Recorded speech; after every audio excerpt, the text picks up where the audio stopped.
एक क्वेश्चन दिया हुआ था जिसमें कि number of ways of arranging 8 identical books into 4 shelves. कितने तरीके से हम लोग 8 किताबों को सजा सकते हैं 4 शेल्व्स में। तो इसको हम लोग किस तरीके से बनाएँगे? देखिए इस तरीके का क्वेश्चन जो है बहुत ज़्यादा बार पूछा जा रहा है। जिसमें कि अरेंजमेंट करना है किसी आइडेंटिकल या डिफरेंट जो थिंग्स है उनको एक जगह पर हम लोगों को छोटा-सा कोई भी दे दिया 3 या 4 और उसमें हम लोगों को अरेंज करना है। तो ये वाला क्वेश्चन बहुत इंपॉर्टेंट हो जा रहा है। इसी से रिलेटेड एडवांस में भी 2023 में भी क्वेश्चन दिया था। चलिए, तो इसको हम लोग देखते हैं। हमारे पास टोटल 8 आइडेंटिकल आइडेंटिकल क्या है? बुक्स है। टोटल 8 आइडेंटिकल बुक्स है और इसको हम लोगों को सजाना है 4 शेल्व्स में। 1, 2, 3, 4 और इस सेल्स में बोल रहा है कि cells where any number of cells में रिमेन एम्प्टी, यानी कि वो खाली भी रह सकता है। इसमें जीरो भी आ सकता है। तो ये कितना तरीका से अरेंज किया जा सकता है।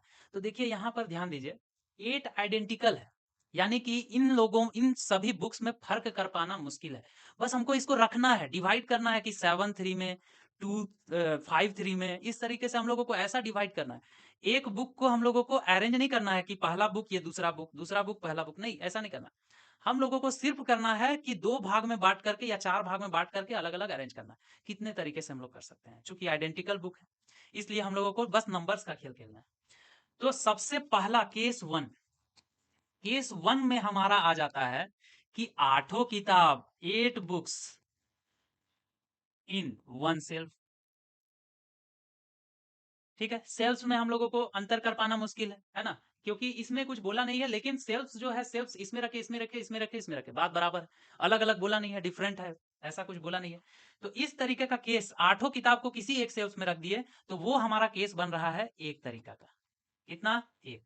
केस 2, केस 2 में अगर मान लीजिए कि 8 को हम लोग 2 बराबर-बराबर भागों में बाँटे, मतलब बाकी एक में रखे 8 तो बाकी में कितना हो जाएगा? 0, 0, 0, है ना? उसी तरह से केस 2 में हम लोगों को 4 बॉक्स में भरना है, तो हम लोग क्या करते हैं, 2 बॉक्स में कुछ-कुछ भरेंगे और बाकी में 0, 0 रखेंगे। चाहे कोई भी बॉक्स में 0, 0 रख लें। ये डिफरेंट नहीं है, ऐसा बोला नहीं है क्वेश्चन में, है ना? कि शेल्फ नंबर 1, शेल्फ नंबर 2 ऐसा कुछ बोला नहीं। चलिए, तो इसको हम लोग 8 को कितने 2 भागों में बाँट सकते हैं, तो 8 को हम लोग 7 1 में बाँट सकते हैं, है ना? उसके बाद हम लोग कितने भागों में बाँट सकते हैं, तो 6 2 भाग में बाँट सकते हैं। उसके बाद 5 3 भाग में बाँट सकते हैं। उसके बाद 4 4 भाग में बाँट सकते हैं, है ना? इतने तरीकों से हम लोग बाँट सकते हैं। और कोई छूट रहा है क्या? 4 तरीकों से बाँट सकते हैं। तो एक में 7 रखेंगे, एक ठो में 1 रखेंगे, एक ठो में 6 रखेंगे, एक ठो में 2 रखेंगे, एक ठो में 5, एक ठो में 3 और बाकी सभी क्या हो जाएगा? 0, 0 यानी 4 शेल्फ्स है, वो डिफरेंट नहीं है इसलिए कोई दिक्कत नहीं है। तो इनका तरीका हो गया हमारा कुल 4 वेज़, ठीक है? ये 1 वेज़। केस 3, केस 3 में हम लोग 3 भागों में बाँटेंगे। चलिए 3 भाग में बाँट लेते हैं। तो यहाँ पर हम लोग कर लेते हैं, सबसे पहला 5 आ जाएगा, क्योंकि 7 से तो हो नहीं सकता है, 6 में भी हो सकता है, 6 में हो सकता है। तो हम लोग ले लेते हैं 6, मान लेते हैं कि 6 ले लिए, ठीक है? 6 और कॉमा 1 कॉमा 1, लास्ट वाला बॉक्स में कितना हो गया? 0, है ना? 6 1 1 0। उसके बाद हम लोग कर सकते हैं 5, 5 के बाद 2 1 कर सकते हैं, तो ये 0 हो जाएगा। उसके बाद हम लोग 5 1 2 करेंगे तो वो भी सेम ही केस रहेगा, चाहे ये सेल्स में रहे, चाहे ये सेल्स में, बात बराबर है। यहाँ पर कर देंगे 4, तो एक में रहेगा मान लीजिए 2 और दूसरे में रहेगा 2, तो ये भी 8 बन जाएगा। उसके बाद 4, उसके बाद एक में 3 और एक में 1 रख देंगे, 0 हो जाएगा। तो कितना हो गया? 1 2 3 4 और एक देखते हैं, 3 रखेंगे तो 3 3 रख के देखते हैं, 3 3 6 7 8, चलिए, तो ये भी केस हमारा आ गया। 3 अगर रखेंगे तो 3 2 0 भी हम लोग रख सकते हैं। तो इस तरीके का और कोई हो सकता है क्या? 3 के बाद 4 हो गया, 3 हो गया। 3 के बाद 5 तो लिख नहीं सकते हैं, क्योंकि 3 5 तो 8 हो जाता है। तो ये टोटल हमारा कितना तरीका हो गया? 5 वेज़। अब लास्ट जो हमारा बच रहा है, चारों में अगर मान लीजिए हम लोग रख दें, चारों में चारों में कुछ ना कुछ अगर रख दें, तो क्या हो जाएगा? तो 6 से तो शुरू नहीं कर सकते हैं, क्योंकि 6 1 1 ही होगा। 5 से शुरू करते हैं, तो 5 1 1 1। उसके बाद हम लोग करते हैं 4 4, उसके बाद 2 1 1, क्लियर? उसके बाद हम लोग करते हैं 4 के बाद 2 हो गया, उसके बाद हम लोग करते हैं 3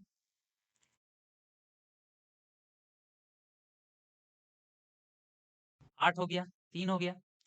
उसके बाद हम लोग करते हैं 3 3 6 और 1 1 3 3 6 7 8 ये कर सकते हैं। उसके बाद हम लोग कर सकते हैं 2 2 2 2 और कुछ कर सकते हैं क्या? 3 के अलावा 3 2 बार हो गया, ठीक है। और कुछ कर सकते हैं? और कुछ नहीं कर सकते हैं। तो ये हो गया हमारा 5 वेज। तो बस हमारा टोटल वेज हो गया ये 5 और यहाँ पर 4 5 5 10 4 14 और एक तरीका 15। तो टोटल हमारा तरीका हो गया 15 वेज। तो हम लोग इन 15 तरीकों से कर सकते हैं। अब ध्यान रखिएगा, अगर मान लीजिए आठों को अरेंज करने के लिए बोला जाए, अगर मान लीजिए आठों को बोलता कि हम लोगों को 4 में डालना है, तो हम लोग सीधे चुन लेते हैं। तो इसमें इस केस में वैसा इसलिए नहीं है क्योंकि पहला नंबर बुक आइडेंटिकल है, सेल्स में भी डिफरेंट नहीं है ना? और इसमें रखने का तरीका हम लोगों का अलग-अलग है। अगर बोलता आठों को हम लोग को बस 4 भाग में बाँटना है, तो वो क्वेश्चन अलग हो जाता। उस क्वेश्चन को हम लोग अलग कर देते। लेकिन यहाँ पर कंडीशन दिया हुआ है कि कोई भी एम्प्टी भी रह सकता है। एम्प्टी दे दिया, इस वजह से इतना बड़ा हम लोगों को केस बनाना पड़ गया। अगर एम्प्टी नहीं दिया हुआ रहता, अगर 4 भाग में सिंपली बाँटना रहता, तो हम लोग बड़ा आसानी से बना लेते परम्यूटेशन या कॉम्बिनेशन लगा करके। लेकिन यहाँ पर एम्प्टी दे दिया है और दूसरा एम्प्टी दे दिया है, इस वजह से हम लोगों को 0-0 अलग-अलग केस लेना पड़ रहा है।